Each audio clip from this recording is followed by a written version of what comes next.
We need the practical too, but we have to understand the 3-year-old human person that lives in our home that God's entrusted us with. And the way that we best understand that little human person is by knowing who God is and knowing who human beings are. And that gives us insight.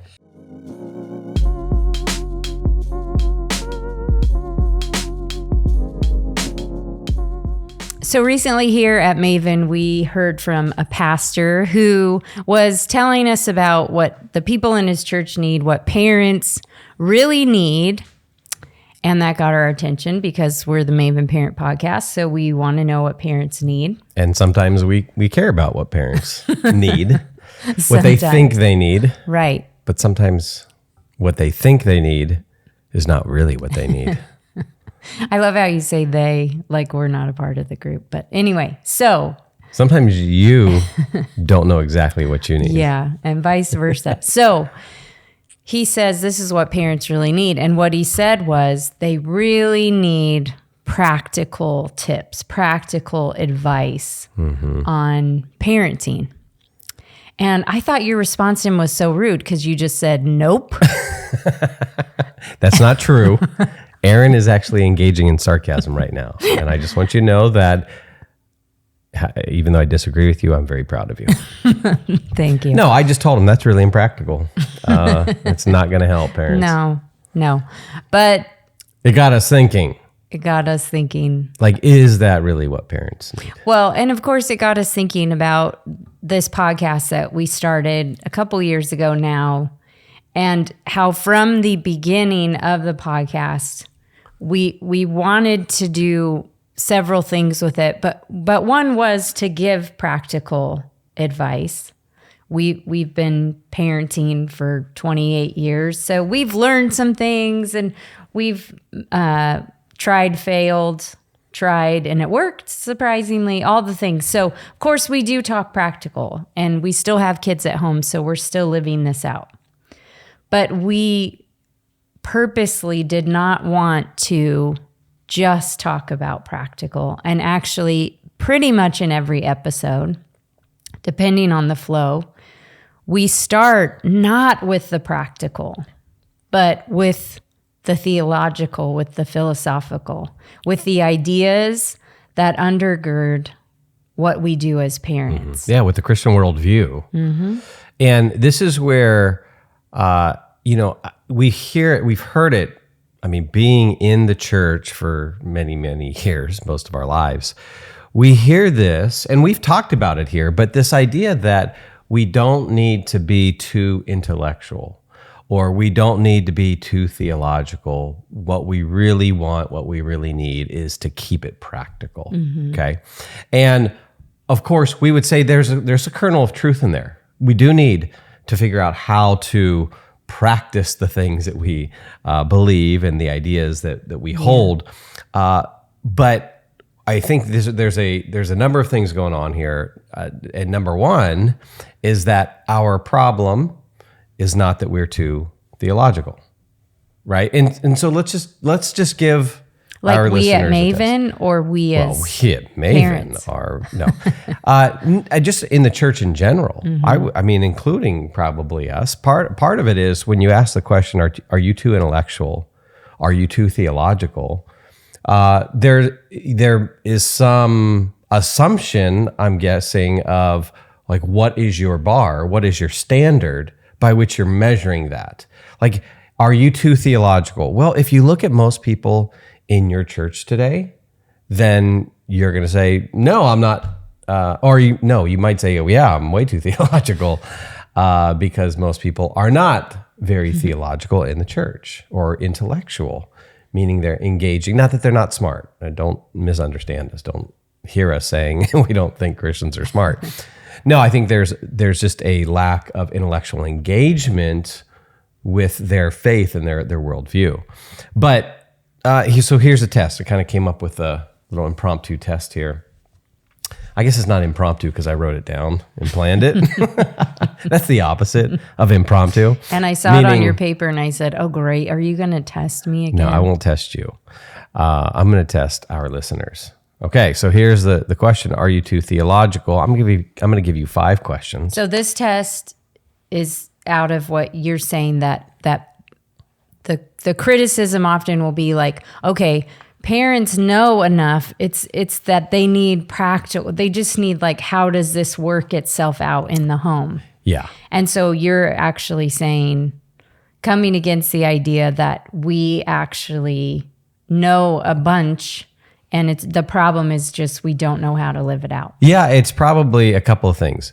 Not only is it trying to reveal through this test that we don't know a bunch theologically, it also is showing that we don't focus enough on the theological. And there was one other really important significant insight that I had, and it ran away, disappeared in the middle of me talking here. So, but there's another really good reason. I can't tell you what it is, but just trust me, it's there somewhere. Does this happen with age? I did just have a birthday You did. a few days ago.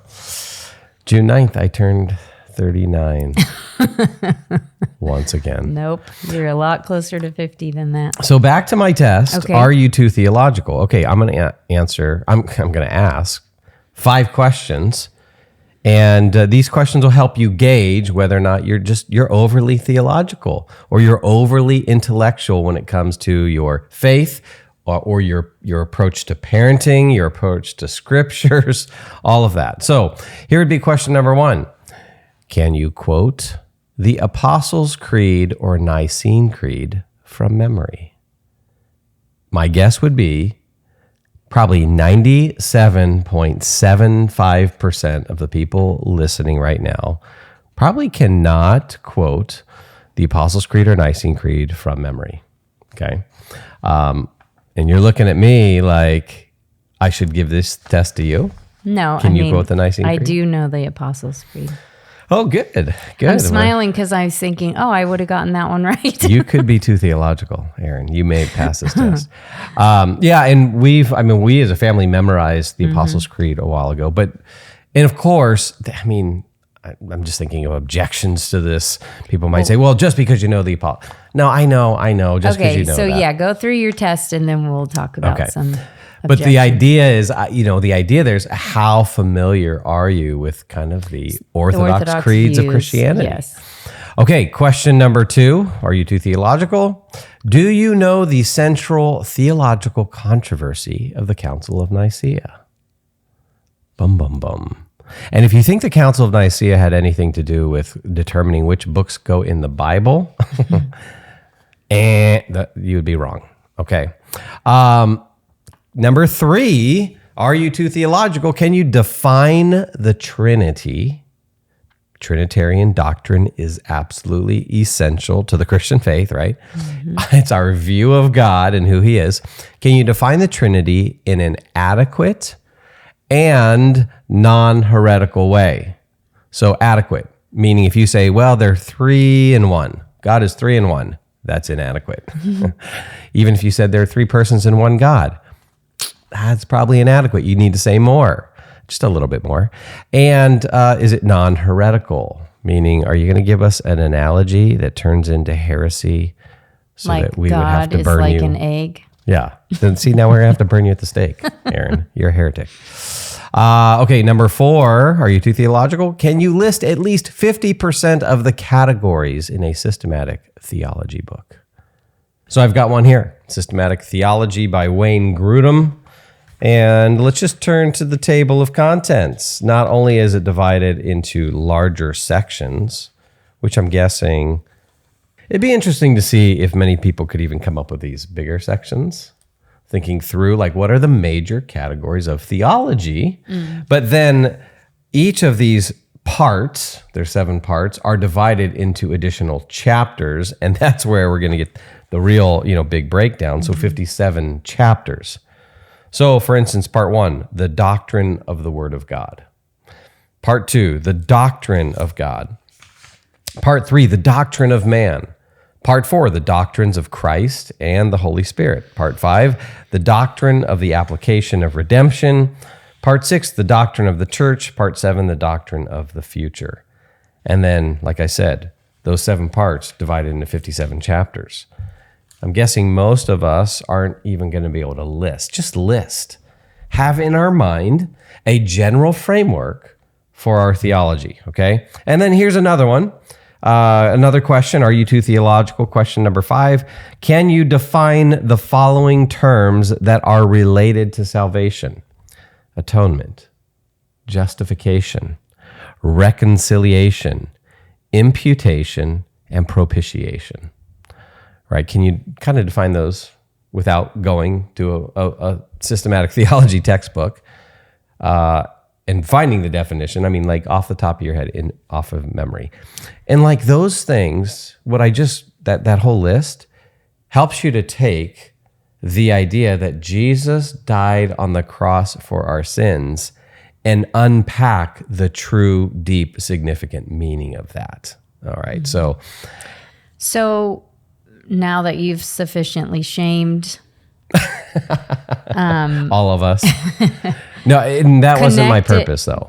I know. I guess for some people, I'm fine. That probably was my purpose. Well, I mean, yeah, I think if some of these things, if we can't talk in relatively sufficient terms about some of these things that are the core of our faith. Like the nature of God, the nature of God, salvation. Atonement. Are you saying we should be appropriately shamed? Then there should be a sense of, oh yeah, actually I probably can't talk about those things well. Yeah, we're not saying that parents aren't smart. We're saying in this particular area, the Christians are struggling. And we don't have the knowledge and the depth of knowledge we need. But look, in terms of knowledge, we got knowledge about all kinds of things. In fact, if we did a separate quiz and a separate test and said, hey, let's do a test on pop culture. Okay, question number 1, what is going on with the Kardashian family right now? Or, question number 2, who was the number 1 pick in the NFL draft in 2023? Or whatever it might be. Wow, what's what are the top 5 movies right now? We may have a lot more knowledge about that. Mm-hmm. And that would help reveal the key point that we're trying to get at. So now, what does this all have to do with parenting? This knowledge of theology, what are you saying? If we're lacking in that, now connect that with parenting. Yeah. So first, we are very underdeveloped when it comes to our theology, when it comes to our intellect, when it comes to the Christian worldview. We are very underdeveloped. We are very anti-intellectual. It's worse than I would say most Christians realize. Now, I don't think a lot of parents understand or realize how bad it is because you and I are surrounded by many Christians and churches and church leaders and pastors and authors who are very anti-intellectual as well. And so we think this is the norm. Mm. Okay, so we're underdeveloped intellectually.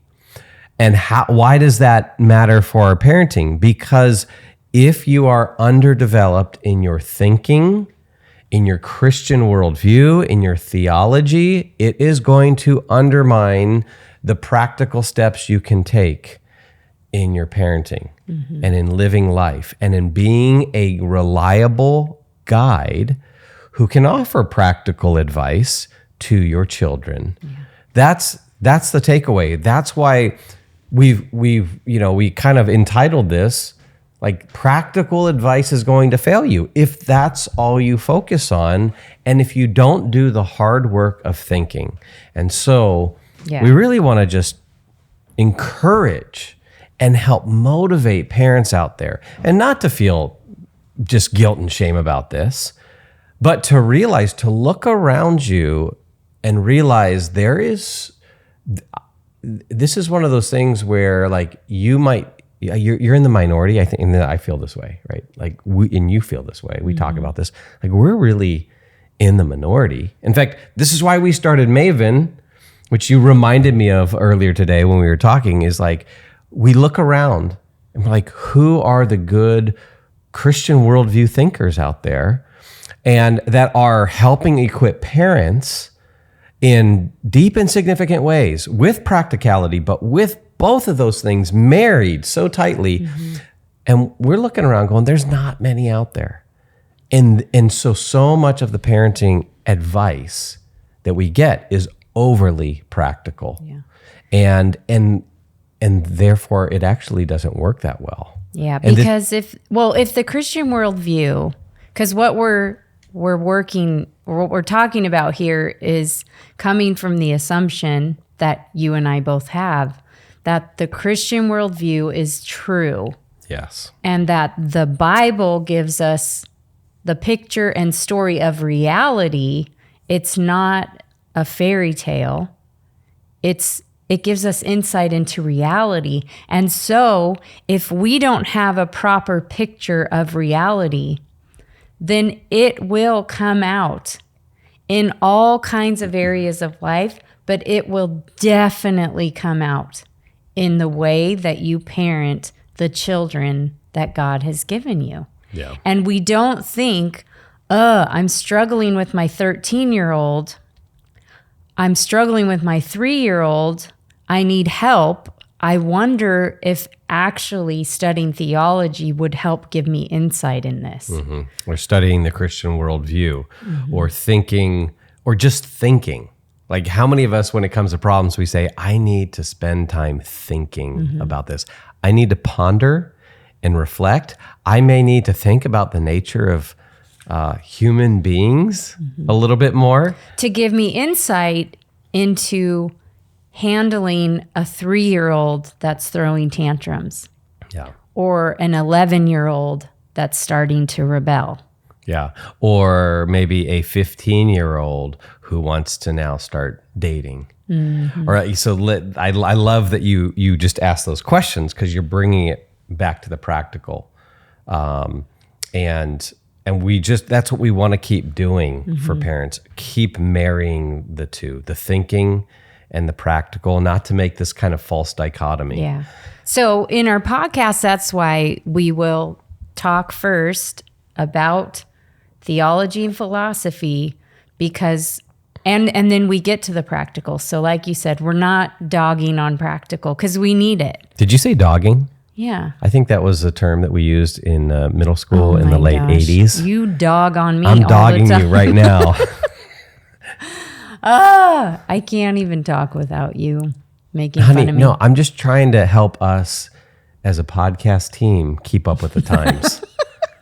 So there are millennial parents that listen, and they hear you say dogging, they might just check out. They may, I cannot listen to Or they're just like, okay, this lady's old, so maybe she has learned something. They may give you grace. What about that? They may give you grace. Then maybe they're not dogging you.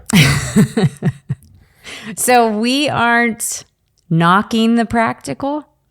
Is that better? That's correct. So we're not knocking the practical, and we try to always get to practical because we need that. And there, I'm thinking about when I go and speak at a young moms thing, and how moms will come up afterwards and like, oh, that was good, but could you just help me with my 3-year-old? Like he will not stop screaming when I put him down for a nap. So I get it. We need the practical too, but we have to understand the 3-year-old human person that lives in our home that God's entrusted us with. And the way that we best understand that little human person is by knowing who God is and knowing who human beings are. And that gives us insight. Yeah. Now, I think it would be helpful because, again, not to just shame parents and to say, yep, we just lack all this knowledge and we're fools and we're, No, we want to think about, okay, where does this impulse come from? Because the impulse in all of us, typically, especially in American context or a Western context, right? We have this impulse to skip over the careful thinking, the careful reflection, and to just jump into the practical steps so that we can solve problem XYZ, okay? Why do we do that? And you and I have actually been talking about this for about a month. Like, what is this impulse? Because we've got to figure out how to overcome it in the church, in the larger church, but also even in our parenting. And so we kind of outlined 4 different reasons why we just jump to the practical and skip over the thinking and the reflection and, the quote unquote intellectual stuff. And number one, I think it's pretty clear, is there's a misunderstanding of the role of the intellect in our transformation. Okay. Now, we've talked about this before. We will talk about it again. We will keep pounding on it because not enough is being said, and we are being socialized by anti-intellectual Christianity. So we've got to just keep pounding at it. And so I know we've recommended JP's book before. Mm-hmm. We have. JP Moreland wrote a really good book called Love Your God with All Your Mind. I've recommended it before. You've recommended it before. But those of you who are listening, you've heard it recommended and you haven't bought it yet. And you have not read it. And therefore, you have failed us. Again, no. But no, I do want to encourage people. Actually, if there was one book that if someone said right now, recommend one book for Christians that they really need to read, and this is just Christians across the board, I would say this book. That's how strongly I endorse it, how much we need it.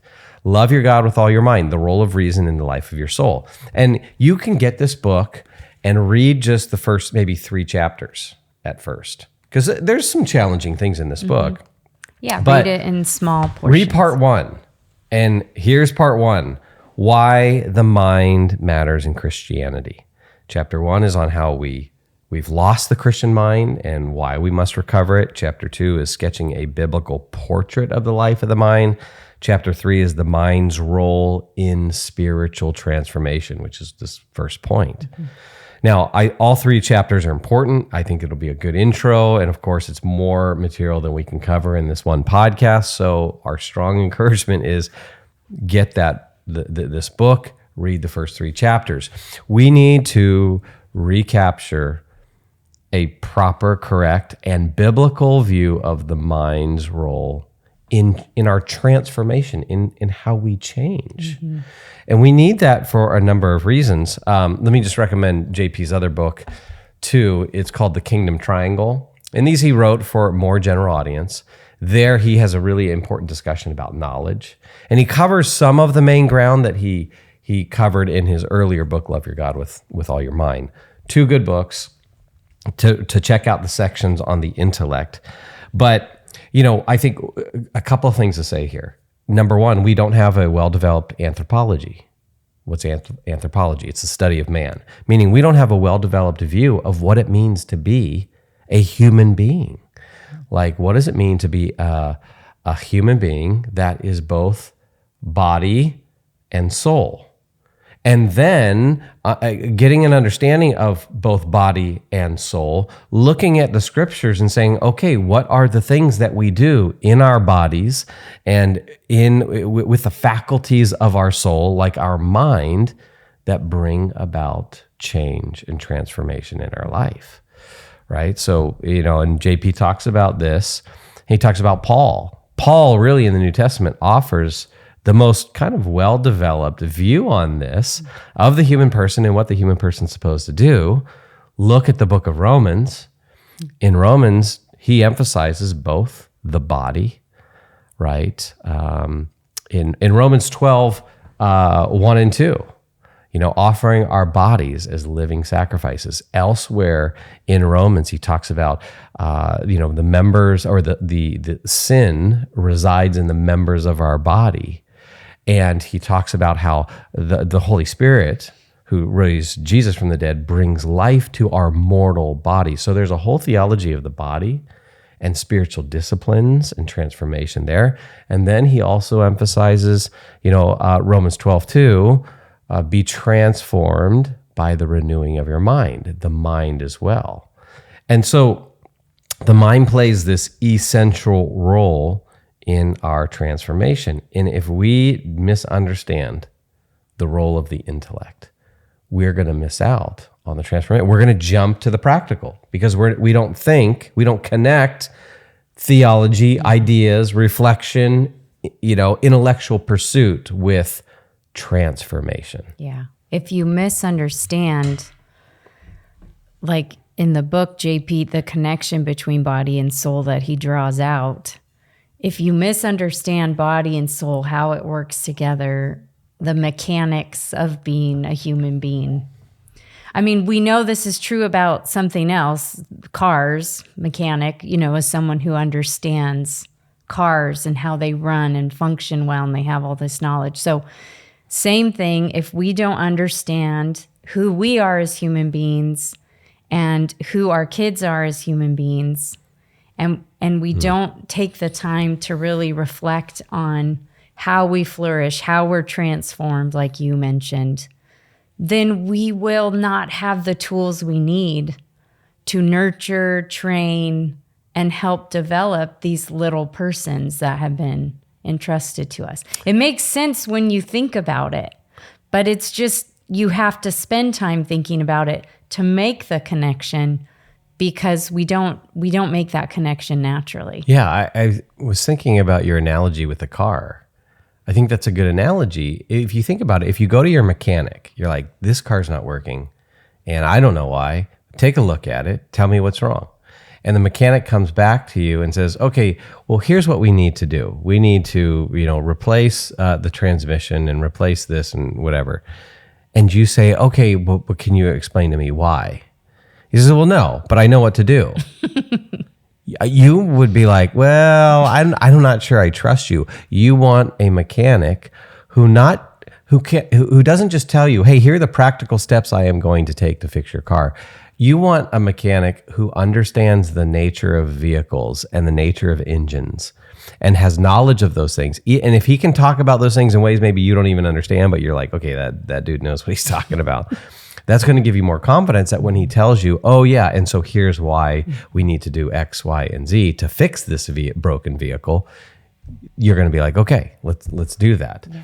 And so I think that's a great analogy. But when it comes to our children, we say, no, I don't need to know all of these, all this theology or anthropology or philosophy or intellectual stuff. Just give me the 3 steps. And so I think an analogy like that is helpful to say, we need to understand the nature of things. And so connect then believing with behaving. And it's not, there's, I think, a larger story to tell than just, hey, I believe X, and so I'm going to behave this way, and we can kind of determine that. There's a little bit more to it, but certainly at minimum, we have to say our beliefs greatly impact our behavior in very significant ways. Often often when you see someone's behavior, that will indicate to you what they actually believe. Yeah. And so, so this is the first reason we just jump to the practical, is because we don't realize how much the intellectual, the mind, what central role it plays in what we do, in how we live, in our behavior. And this is why some people will talk about the Christian worldview, not just as the Christian worldview, but they'll refer to it as the Christian world and life view. To say, hey, how you think about the world impacts how you live. And how you live needs to be guided by how you think. So we want to connect those. So that's one of the big reasons why we just jump to the practical. And so I think for parents who are listening, look, if you maybe are constantly trying to jump to just get, what do I do?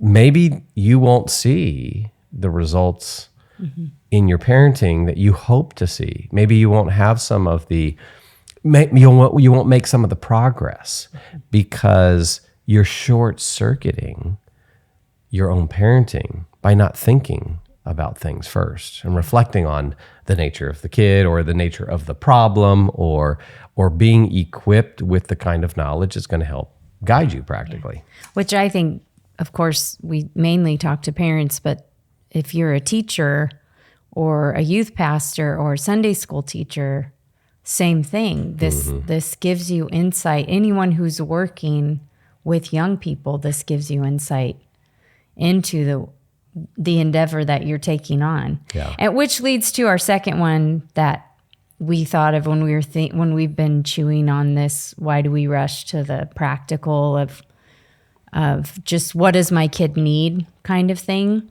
And we thought another one was that sometimes we misunderstand who needs to be transformed. And oftentimes it's not the student or the child only that needs the transformation. They all need transformation because we all need transformation. So we're not saying, oh, kids aren't the problem, it's you parents. But kids are the problem, but meaning you better clarify kids that. Are sinners. Yeah, because kids need us. They need training. They need teaching. They need discipleship. That's what you mean. Because I don't want to get any emails saying, "Oh, Erin has a really low view of children. They're really a problem." If we did, you would just forward those to me, and I'd have to deal with them. That's right. I'd forward them to your assistant first. Oh, do I have an assistant? No. Okay, so. It's not just the student, the child that needs the transformation, but oftentimes it's the parent, the teacher, the leader that we need the transformation. We need to know the why behind the things that we are trying to do, wanting to do. Even if you get, there's no shortage of places you can go for practical advice. But if you just say, okay, that person said to do this, this, and that, put them in timeout, and then do this, and then do that. If you don't understand the reasons why underneath, then you'll end up abandoning those things because you don't have a deeper understanding of the why. And so, oftentimes, the practical doesn't work because we don't understand the deeper things. Yeah, and you're not going to grasp the true nature of maybe the problem you're dealing with. So let's take, for instance, like discipline, the discipline of a child. Well, again, this is where we'll rush to, hey, how do I control this behavior, or how do I deal with this behavior, without thinking about, hey, the nature of a human being and the issue of discipline, the nature of discipline, and what a biblical view of that is. And that's why even when we did a discipline series, we broke that down into like 5 podcasts. And the first 3 dealt with just the reflection on this, right? And so if you don't think about the nature of things, what things are, how they function, what they're supposed to be for, all those kind of questions, and really reflect, then you're gonna miss out on, and this is why you're not gonna be able to explain the why. So, and I think discipline's a great example of this. Discipline is a good example, and that's one where, of course, a lot of parents want practical advice. And so if you're getting advice from, a popular thing is now, if you're just gentle and kind to your kids, then they will be gentle and kind right back to you. And so that's an example where a lot of times they say, it's just the parents that need to be fixed. Kind of like, I thought of, Cesar Millan, that dog trainer guy. Oh yeah, the dog whisperer. The dog whisperer, who's amazing. But he's oftentimes like, it's the dog's parent that's the problem. It's the owner. Yes. Yeah. And yes, because dogs go off instinct, and they don't have human souls. They're not complicated with sin and these sorts of things, right? Okay, so not the way humans are. So if you're getting advice like a Cesar Millan type person that just says, hey, it's your negative energy that's setting your kids off. If you could just be calm all the time, if you could just smile all the time, your kids would just smile back at you, And that is an example of really bad advice, because that's not going to happen. And we know that won't happen, not just because we've had 5 kids and experienced different results than that, but because if you understand human beings, you know that within each human heart, there is an urge, a push, a strong desire to rebel. Yeah. We know what a kid is. Yes. And we know what a human nature is. And we know what fallen human nature is. And so that right there, you've got to understand that before you get to the practical stuff. So that's one reason I think is, reason number 2, we misunderstand who needs to be transformed. We need to be transformed as well as the young people that we're working with. Number 3, we have this temptation for the quick fix. Right. I have this temptation. Yeah, well, and I think it's in all of us. You want to I want that thing fixed so I can move on and get on to the next thing and move on with my life or whatever. Especially in our fast-paced culture, and I think it's worse for us in California, and probably if you live in any kind of big city, big population, we're always in a hurry. And we notice this when we go drive in other cities and people drive so slow and we're like, what's wrong with you? Like we have places to go, people, move it. So we have this problem. I talked about my reason that I love Target, and it was hard to give it up because it's easy. First of all, it's down the road. And then I can do so many things and knock out a bunch of categories of stuff I need in 30 minutes. And so this is why fast food is popular. I mean, all the things, we live in a really fast-paced culture. And so we want, give me the results now. I need it now. That's why, these quick fix diets are so popular. And there's just this immediacy. I want it now, instant gratification, kind of a microwave culture, and so that we bring that into our parenting, we bring that into our human relationships. I wonder if that's why, thinking of diet, that's another one that if you don't have knowledge about the human body and you're just wanting to lose weight or whatever, build up muscle for a race or something, but you don't actually spend the time to understand why a diet would be good. So understand the body. I wonder if that's why so often people fall off the diets, because it was just kind of a quick thing. And then they never really had a deeper knowledge of the human body. And so it didn't stick because there was no, anyway, I'm just, I think so. I here. think there's all kinds of illustrations like that. But, immediate long-lasting change, significant change. True transformation is almost never going to happen immediately. Now, look, God can, of course, do what he wants to do, right?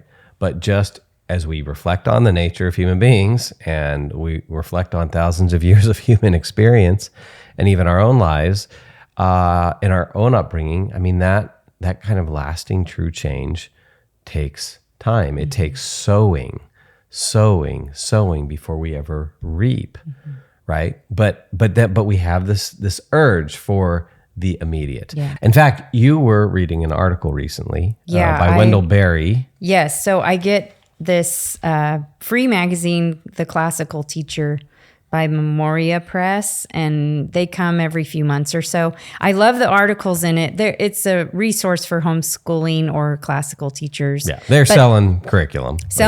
But I love their magazines because they have all these short articles in them, so I try to read them every time they come. So this one caught my attention because, first of all, it's by Wendell Berry, and he is an author and a poet, and if you don't know his work, you should. He is such an amazing writer. But in this article, which they pulled from an essay that he wrote, so it's a part of an essay, but it's called In the Defense of Literacy.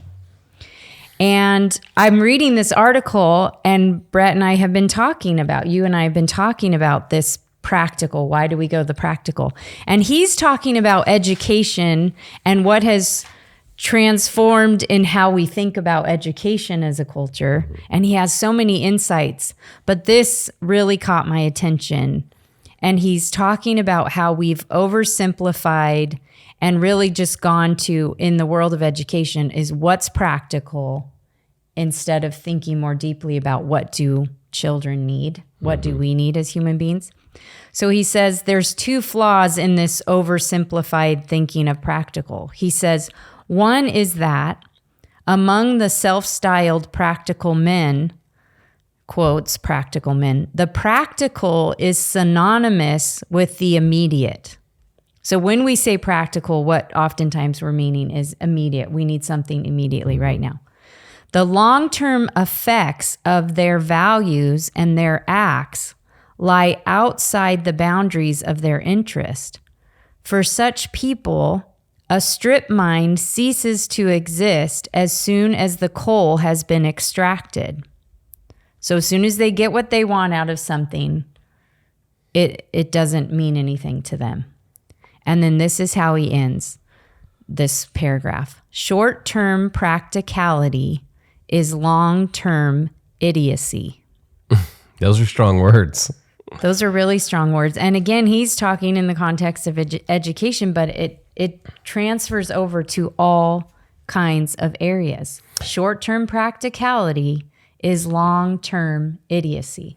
Yeah. And I mean, it was a good article. There was something he said about, he said that the teachers of the more practical disciplines are expected to submit to this, he calls the doctrine, that the purpose of education is the mass production of producers and consumers, which goes to our view of human beings, of what it means to be human. Are human beings merely consumers? Are we simply meat machines, right? With no soul, that we're just physical machines that need, well, an evolutionary view of things that says that we are really all about survival and reproduction. I mean, your view of the nature of human beings is going to affect what you think you should do. So that's this temptation for a quick fix, for I need the kind of the immediacy of the answer so I can deal with this. Hey, and well, look, we all get the pressure of that. There are times when you need some immediate help or relief. Yes. We're not saying that that's never the case, but we're saying long-term lasting change is not going to be accomplished by simply looking for practical steps. We got to think deeply about these things. And then here's the fourth reason we jump to the practical rather than the theoretical or intellectual. And for some of us, it's simply intellectual laziness. We are intellectually out of shape. So even recommending reading a book, and that gets you tired, right? Talking about things a little bit too long, maybe that tires you out. That's because our minds are out of shape. We're weak. Yeah. Folks, you are weak. Hey, you heard it from Erin right here. She's calling you weak. I always say we. You always say. And I just clarify what you mean. But let's just face it. We are. And I know I am. My mind is out of shape, and the screen is a temptation. The phone is a temptation.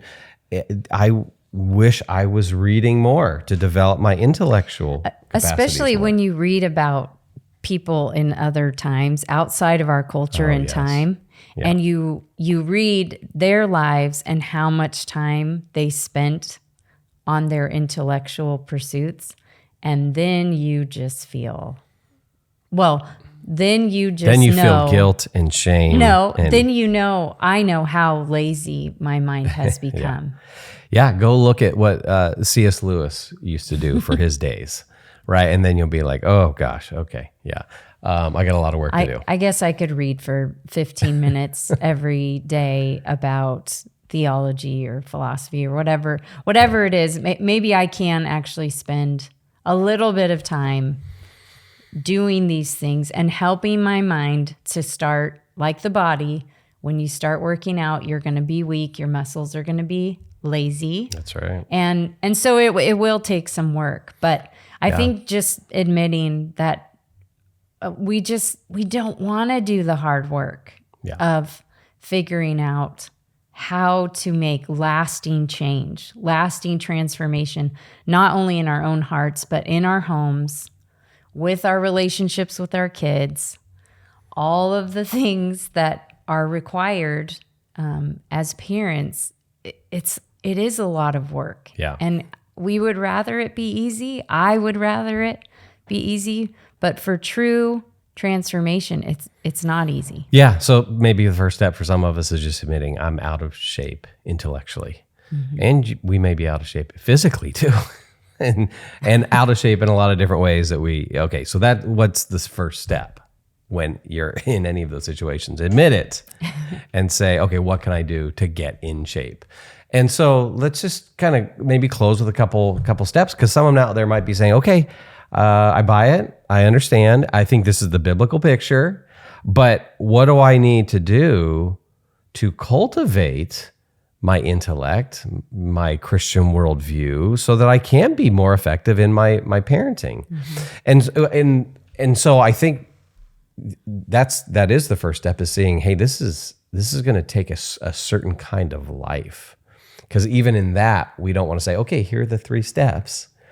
It is a shift in saying kind of, hey, there's a certain kind of life. And we've talked about this before. Education is a kind of life. And it doesn't stop when you're out of school. We as adults should have a certain kind of life that we're constantly growing in our knowledge. We're continuing to grow in our education. So, but for the mom or dad or the grandparent, whoever's listening, and they said to you, Erin, okay, help me. I get it. What can I start with? What do I do? I think I would say if you aren't reading your Bible, you should start. And that really is where I would start, because what you're going to see, and I would even guess you would start to see it right away.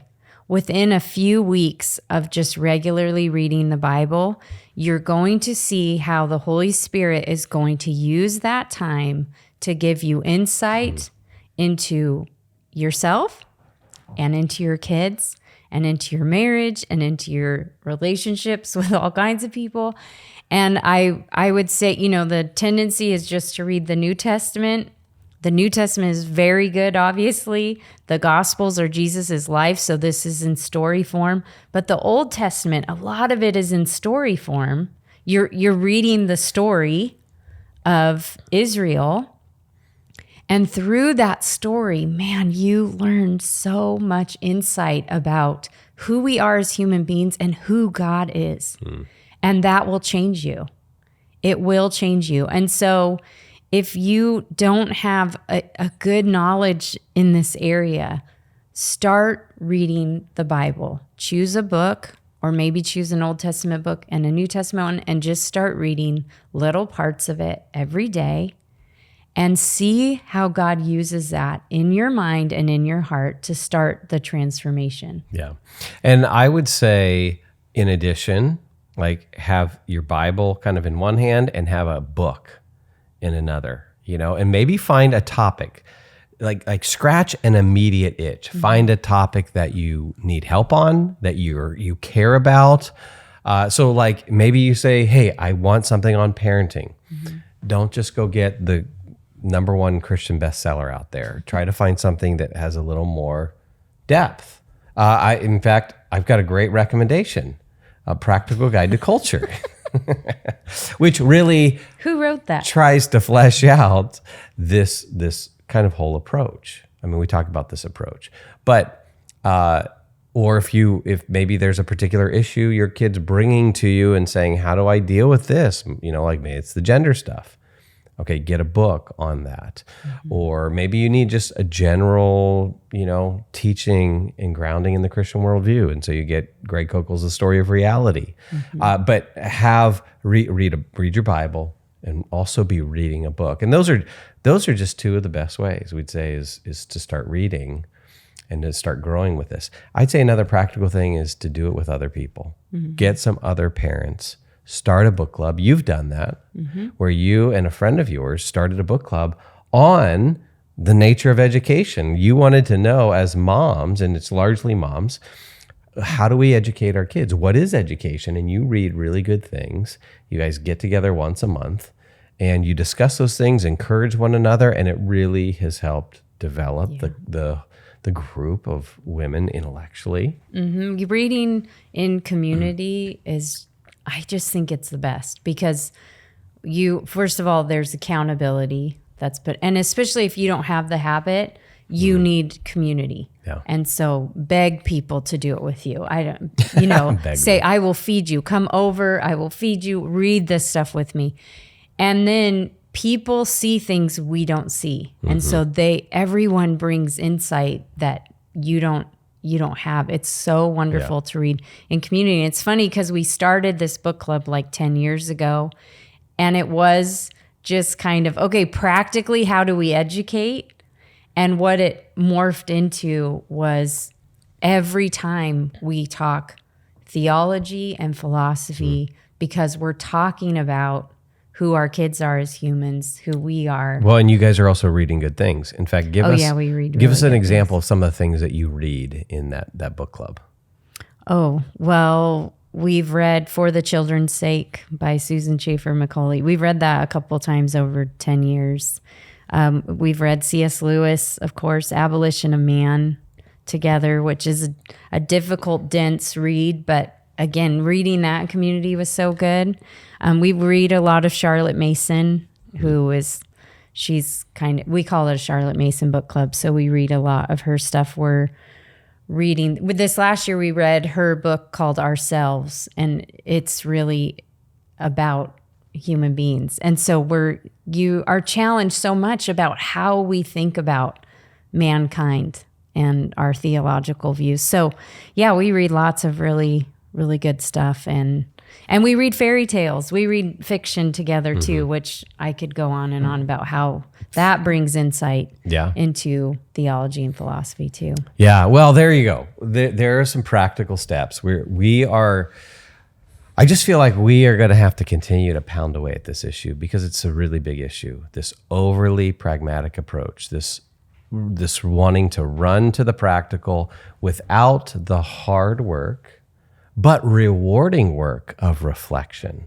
I mean, when you grow as a reflective person and you gain more insight to the world around you and you end up seeing reality more effectively, it's very rewarding, and you can keep growing in that. And so I guess we want to end by encouraging parents on that you develop your thinking, your intellectual skills, your theology, your Christian worldview, your philosophy, all of that stuff. It'll actually help you to see the world differently. And then you'll be able to be a more effective parent and guide for your kids and for all of those around you who God gives you the opportunity to lead. Maven exists to help the next generation know truth, pursue goodness, and create beauty for the cause of Christ. To find out more, check out maventruth.com.